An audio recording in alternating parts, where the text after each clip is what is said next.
Hi, I'm Dan. And I'm James. And welcome to the Cornwall Property Podcast, where every week we bring you the latest news, hot topics and guidance around the Cornwall property market. Stay tuned to be informed, inspired and to have any of your property related questions answered by trusted local property professionals.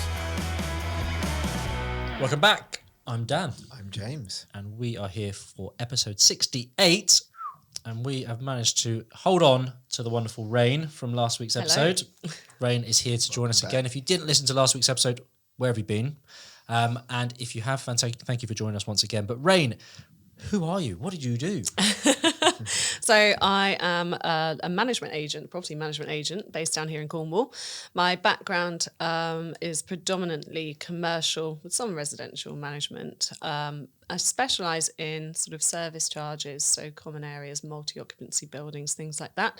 And I've taken that experience and I've now started my own company, Brooks Estates, and we look after block management, we look after open space management and some commercial property management as well. We're growing at a rate of knots and we're looking to help developers with their open space management requirements, particularly with the new biodiversity net gain rules coming in soon. Oh, that's handy. Yeah, That's handy. And you kind of under-talked that a little bit because you don't just do block management. There's a bit of a USP that you guys offer that others don't seem to be onto yet. No, that's right. So what we do is we really focus on community-led sustainable management. So we really go out and we assess each of our sites.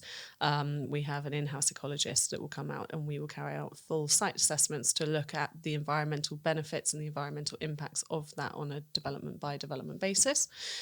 Up until now, you've had things like LEMP plans in place, which have been a requirement of planning, and that is a landscape and ecological management plan, which looks at different types of planting and how that can benefit biodiversity and natural habitats, etc. So we do all of that, and really we're growing on that to incorporate biodiversity net gain monitoring and reporting services for open spaces on these housing developments. In block management, it can be a little bit trickier because typically you'll have, let's say, a block of flats with a car park. That's it. There's no green space. And so there's very little in the way of biodiversity. So what we'll do is we'll make sure that all of the communal energy is renewable. We'll look at introducing EV charging points if we can. We'll look at introducing sort of wildflower planted areas to incorporate bee nesting facilities and things like that, or bird boxes. We'll look at community composting areas so that those households in that block of flats can reduce their waste and their carbon footprint by putting all of their compostable waste into a compost point outside. It's really just... Not many management agents that do this, is there? No, there really aren't. No, I haven't come across beyond. any yet. There might well be, and I hope there are. I hope that we will inspire others to take this type of approach. So We need to. I do, yeah. It's not really a choice anymore. I think it is everyone's responsibility, and I think that we can facilitate and support people, both landlords and residents as well, to take that more environmentally aware, responsible approach to the way that they live and the way their households are run and managed. Absolutely. Definitely, agree more. Well, guys, this, as you will know, is our Ask Dan and James and Rain episode. So, again, thank you so much to all those who have been in touch with us over the last few weeks.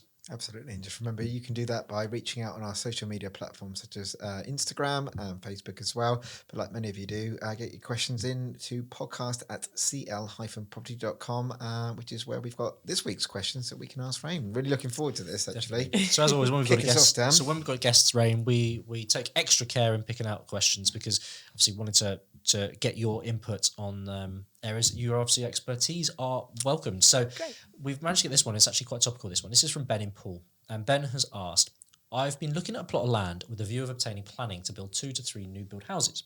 Sounds good, Ben.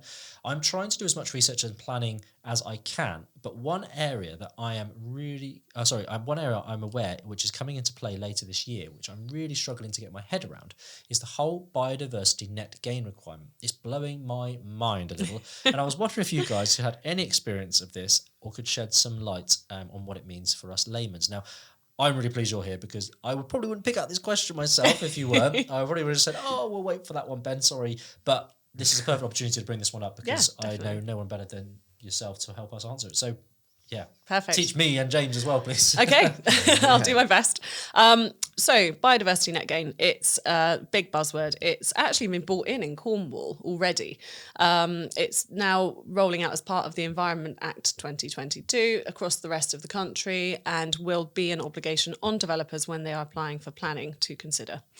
So the way that this is going to work is that the site that you are looking at applying for planning for will be subject to an ecological plan. And what they will go and do is they will carry out a site survey, and they will look at the biodiversity value of that site in its current state. They will then apply a metric, and that metric will look at different measurements that you can put in place to improve that biodiversity, and the impact that your development is going to have on that land and on that site. And the aim of this is to increase biodiversity on that site by at least 10% using that metric. And the metric covers a 30-year period. So at the end of that 30 years, you should have a site that is delivering at least 10% more biodiversity. And that's the sort of the standard approach that's being taken. That can be delivered in a whole wealth of ways, and it will be down to your ecologist to sort of advise you on the best way to implement these additional sort of structures or planting or canopy cover or rainwater harvesting or what have you, in order to achieve that biodiversity net gain. A long sort of monitoring and reporting period, that 30-year period, is very, very key to ensuring that that biodiversity net gain is achieved, largely because you want to do that, first of all. Also because if you don't, there are very, very heavy fines for developers. Now, chap Ben from Paul was talking about a site where he wanted to put in 2 to 3 houses, and the standard biodiversity net gain metric wouldn't apply to that type of development. Right. You have a small sites metric, and it also depends on the site itself. Now, if Ben's buying a car park and he wants to develop that, there's not really much biodiversity to improve there. And so actually the sort of number one consideration is what type of site are you buying? Is there sort of historical woodland present, things like that, because you're not going to be able to chop that down and sort of replace that. So you won't achieve biodiversity net gain on that sort of site. So it's not got any value to you as a developer, because you're just not going to be able to get planning permission on that. The first port of call would be to look for an environmental consultant. You've got Cornwall environmental consultants. You've got a wealth of others here in Cornwall, and have a chat to them, really. Tell them that's the site that you're thinking of, and just see what they say. And they can carry out that reporting if they think that the site you're looking at is worth considering. And then you can use that metric to go forward. You can buy off-site credits as well. So if it's not possible to deliver that net gain on this, talking about a much larger site than Ben from Paul is looking at, you can buy off-site credits where you pass your responsibility into the stewardship of an environmental company to sort of carry out that rewilding off-site somewhere on your behalf. Very expensive way of doing it. Very expensive. And so that's only for sort of much bigger developers to consider if they don't have any other options. But passing the stewardship of your site over into the care of somebody that can absolutely ensure that the groundswork team that are going out to site aren't going to accidentally mow your lovely wildflower meadow or damage any of this planting that you've put in place for this biodiversity net gain is key. You have to make sure the people that are looking after your sites know what they're doing and have a vested interest in providing that level of service. Brilliant. So ensure but Ben, in this instance, is not big enough to really be concerned about. No, I wouldn't say so. I would say it's something to maybe be appreciative of, though, isn't it? Like, definitely. There's no reason why you couldn't design or build these houses with this in mind. Absolutely. And I think that, again, just because there isn't a standard requirement on you to carry out the activity in the sort of the most environmentally sympathetic manner possible doesn't mean you shouldn't. You can still incorporate sort of wildflower planting or community sort of benefits in one way or another. Yeah, I think like your firm being so geared towards sustainability is also, as a developer, you get to wear a different hat in the crowd that you can actually, hey, look, we've actually put this in. There are bird boxes. We've rehoused a load of newts or something. Like, you know what I mean? Not that there would have been newts on the site. You know what I mean? There might be. But You'd be you very don't know surprised. that. Slow worms. Yeah. I'm actually like my wildlife. But you know what I mean? Like you can, Absolutely. I think, do it anyway. It's probably a good thing with the way the world is. And that's it. The way that we manage all of our sites, you know, up until now, there haven't been these biodiversity net gain requirements. Some of them don't have LEMPs in place, but we manage them all to the same standard anyway.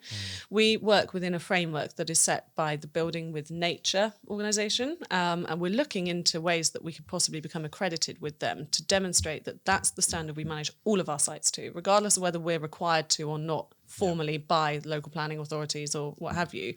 Because if that's your standard management practice, you don't really have to deviate that much to tick these boxes. Yeah, it's just systemised, isn't it? Exactly that, yeah. No, very helpful. Thank you for Very that. interesting as well, for sure. I've got a question here from Edward in Saltash, who asks the following: how does block management differ from your standard property management? Are there any sort of key differences? Now, for me, it'd be quite interesting for me to know, because I know it seems like a straight question, but I think it's a very good one. Like, what are the differences between those types of management? Sure. Right. Okay. I mean, there are lots and lots of sort of nuances when it comes to things like block management. So with block management, typically you're looking at blocks of flats, apartments, what have you, and your standard letting agent that manages the properties that are occupied by people will look at compliance in terms of occupied property. So what happens beyond the front door, and that falls under your sort of property management hat. Block management is very, very different, totally different beast, because what you're doing is you're looking after the common parts of a building that aren't occupied by anybody, that are shared by all of the people that live in that block in common. It's very important to make sure that you're up to date with all of the compliance. So things like, you know, hot topic at the moment is fire safety, particularly after Grenfell, particularly after all of the new legislation that's just been introduced. So you have to make sure that you're very, very up on your fire safety and other sort of compliance issues as well. So reporting, inspections, health and safety inspections. You don't want somebody with kids coming from a third floor flat where the carpet's been torn up, no one's been out to look, suddenly someone trips and falls down the stairs. You know, there's a lot of compliance that has to happen. You're typically looking after those common spaces on behalf of the freeholder, and a lot of the time that will be a limited company, again, a management company, that those occupiers typically will form a part of. So you're doing it on their behalf and you're just looking after the common fabric of the building. It can also include, you know, it will include the roof. It will include, you know, the external decoration and cleaning and things like that as well. So you have to really be quite specialist in knowing what you're doing.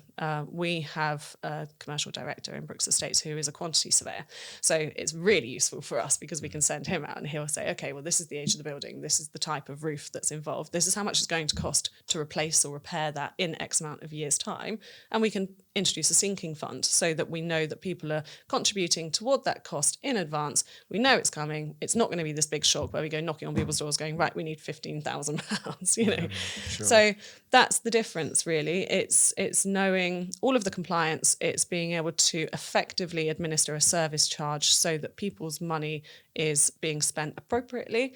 Being very transparent with that is key to effective block management as well. You need to let people know where their money is going and why.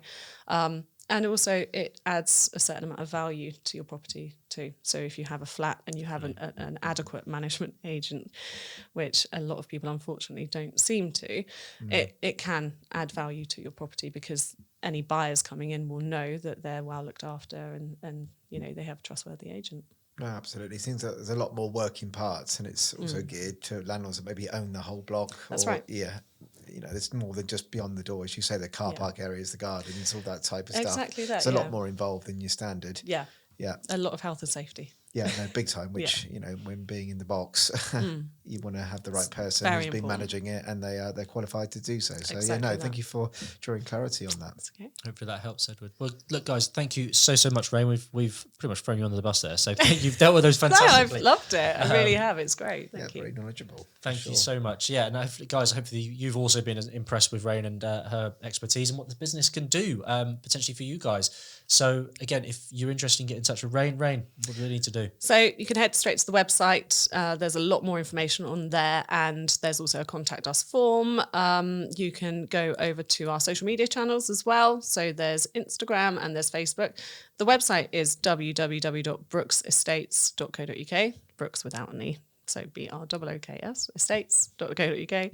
Instagram is at Brooks_estates. Facebook is Brooks Estates Limited. So yeah, any of those methods. You can also head over to LinkedIn, where there's a LinkedIn page. I personally am on LinkedIn as well. So just fire over a connection request or a follow request or send me a message. It's Rain Brooks. Fantastic. Thank you very much for that. Remember, you can get in contact with us here at the podcast on our social media platforms also, such as Facebook and Instagram, but you can also send us an email on podcast@cl-property.com. We do get quite a lot of questions, so we can't feature all of them in the shows for our viewers and listeners, but Dan and I will make the effort to respond to every single question the best way we can, but just apologies for those of you who don't see your questions come up on the show, but we do try to select them with the relevance with the wonderful guests that we have coming on here, so thank you very much. Sure. Well, guys, that is it for episode 68. I don't know how we've got here, but thank you for joining us. And if you've been listening from the start, thank you so much for your continued support. But that's enough of us for today. So thank you again, and it's a goodbye from me. Bye from me. And a thank you ever so much once again from Rain. Thanks, guys.